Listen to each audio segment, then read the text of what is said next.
Welcome to Randy's Old Time Radio Shows. Tonight, we journey into the mysterious with tonight's show, Out of the Night, an Australian series of chilling tales drawn from strange and eerie true events. From ghostly encounters to unexplained phenomena, each story invites you to step closer to the shadows. Sit back and let the night reveal its secrets.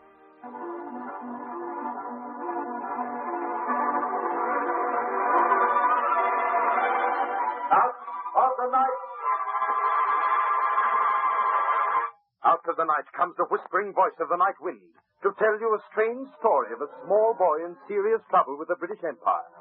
A story with a denouement that does credit to all parties concerned. Unbelievable, but true.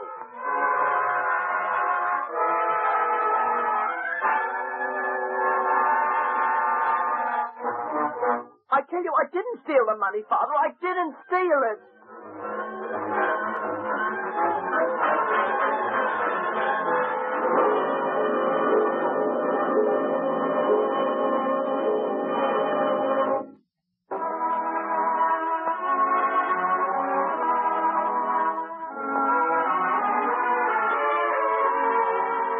In the autumn of 1908, Mr. Martin Archer Shee, a bank manager in Liverpool, England, received word from the Commandant of the Royal Naval College at Osborne that the Lords Commissioners of the Admiralty had decided to dismiss his 13-year-old son, George, who, only a few months before, had proudly entered the college as a cadet.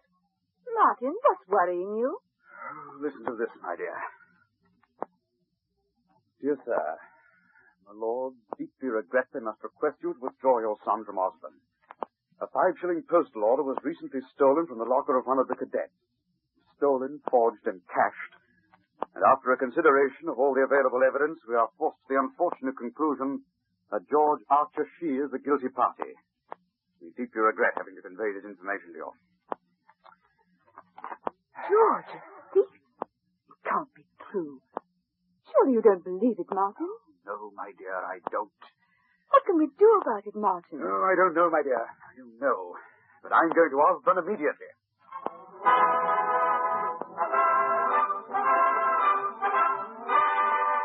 On arrival at Osborne, the distressed father cross-examined his son regarding the missing postal order.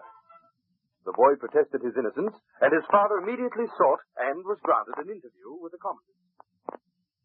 I'm sorry, Mr. Archer Shee, your son's case is closed. But the evidence seems to be merely circumstantial. And if I can't get satisfaction from you, sir, I'll be forced to take this case to a higher authority. I feel, Mr. Shee, you're wasting your time.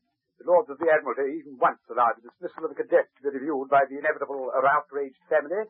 They would be establishing a costly and regrettable precedent. Nevertheless, I shall prove my son's innocence. Good day, sir.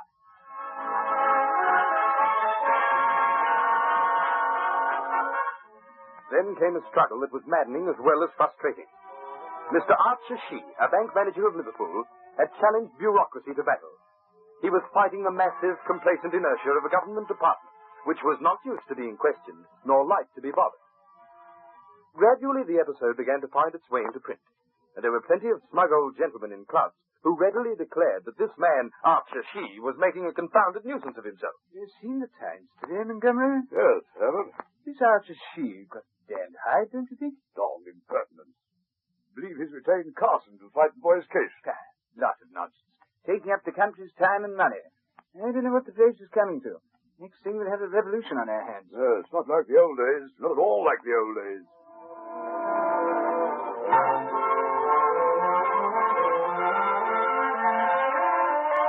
Now, Sir Edward Carson was the greatest advocate in England.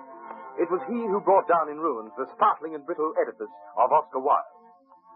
But when all his brilliance is forgotten, he will be remembered for the good turn he once did to a small boy in trouble. It was only after he had heard George Archer Shee's own story and subjected him to the crossfire of questioning that he agreed to take the case at all. After that interview, he said, This boy didn't steal the postal order. Now let us get at the facts. This took a bit of doing. The Admiralty resented the notoriety the case was rapidly gaining, and even Sir Edward Carson was confronted by obstacles which appeared almost insurmountable. Sir Edward, I'm afraid the case is hopeless. Hopeless, Mr. Shee? Why, man, we haven't begun to fight yet. But we can't even get it into court. I know, Mr. Archer Shee, and I've decided to achieve that by employing a long-neglected device known as the Petition of Right. The Petition of Right? Yes. It's an antique law by which any subject may petition the king, but only under certain circumstances. If he approaches the throne with the Petition of Right, and the king consents to write across it, let it be done. His Majesty can, in that instance, and on that issue, be sued like any commoner. And you think this device will succeed? Well, Mr. Shee, there's always one way to find out. Let's try it.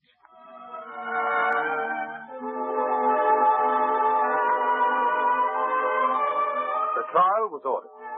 And on a hot July day in 1910, nearly 2 years after the postal note had been stolen, and too late to really find out who had stolen it, the case came before a jury in the King's Bench Division.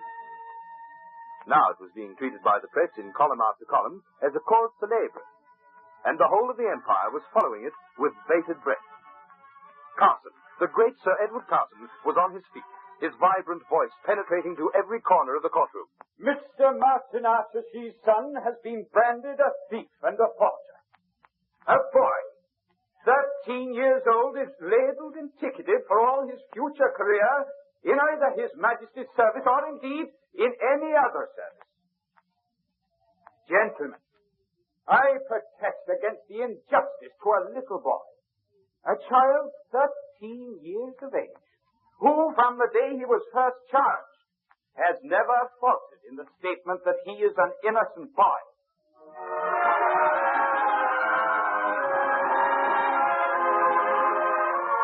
The case continued, and as it unfolded, plain men and women everywhere began to realize that this was no mere matter of a 5-shilling theft, but a vital issue of democracy, an issue just as important as any in the annals of British history. Silence! Silence in the court! Hold Dr. Shee! Don't Dr. Shee to the stage, please. Take the Bible in your right hand. Do you swear before Almighty God the evidence you are about to give in this case shall be the truth, the whole truth, and nothing but the truth? Repeat after me, so help me God. So help me God. George Archer Shee, you are accused of having stolen on a certain day some 2 years ago a postal note to the value of 5 shillings from a fellow cadet's locker. Now, did you or did you not steal that 5 shillings? I did not, sir. What was the state of your allowance at the time of the theft? I had ample funds. And if you had become financially embarrassed, you could always have written to your father for the amount. Yes, sir, I could. That is all.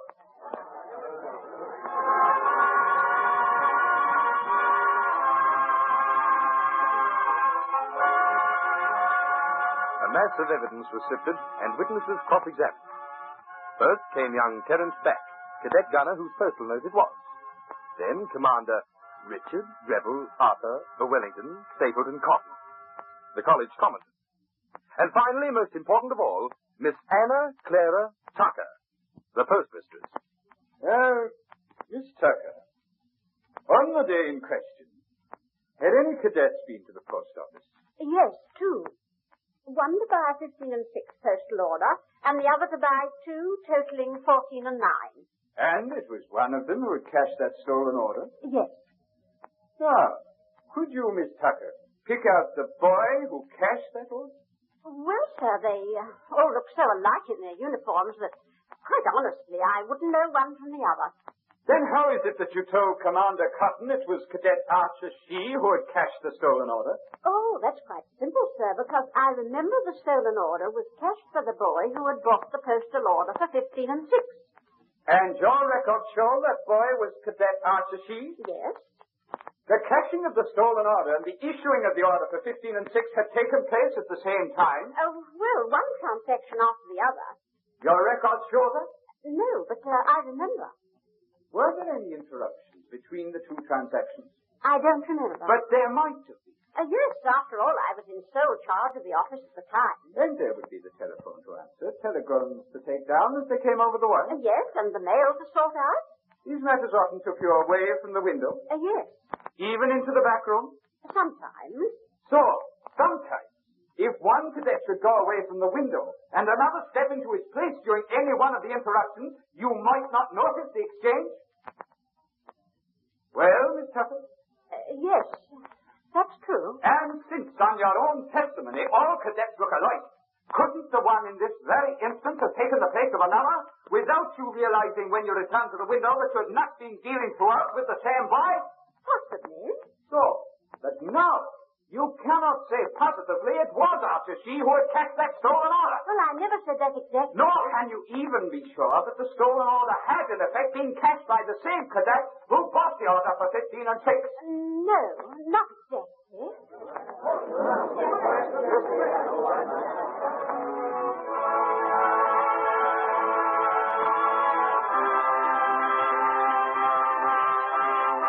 Well, there it was.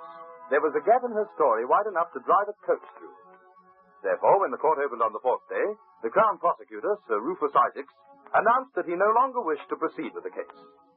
And so, while the jury streamed out of the box to shake hands with Carson and the boy's father, the exhausted advocate turned to congratulate the boy himself, only to find that he was not in court. Congratulations, Redwood. Oh, congratulations, Mr. Archer Shee. Thank you, thank you. Mr. Shee, tell me, how is it that young George is not here this morning? Well, sir, he got up late today. He went to the theater last night and overslept. Oh, overslept? Good Lord, hasn't he even been anxious? No, sir. He knew all along that once the case got into the court, the truth would come out.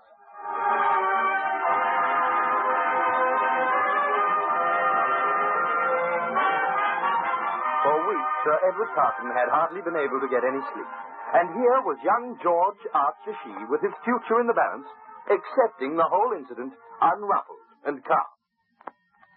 And that is the story of George Archer Shee. A story which ended when he was only 19 on the battlefield at Ypres in the 1st October of the First World War, when he died fighting for his country. A country that had placed him on trial for his honor. This is a deeply moving story, and more than that, a significant one.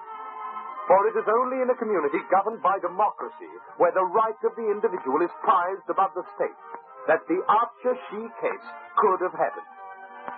That the mightiest men in the land should take up the cudgels of a 13-year-old boy is something magnificent that must be remembered as long as liberty and justice exist.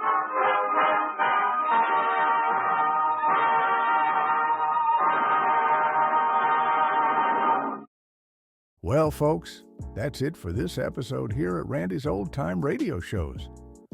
Before we wrap up, it's worth noting that Randy dedicates countless hours to restoring and editing every single show before it's uploaded for your listening pleasure. Our goal is to preserve these old-time radio treasures and make them sound as clear and warm as the day they were first broadcast. If you'd like to support his hard work and help keep these classic shows coming, any donation, big or small, is sincerely appreciated. You'll find donation links in the description below. Or if a QR code appears on your screen, simply point your phone's camera at it and follow the prompts. Randy sincerely thanks you in advance for helping keep these shows alive. Thanks for joining us, friends. Until next time, keep the memories warm and the stories close.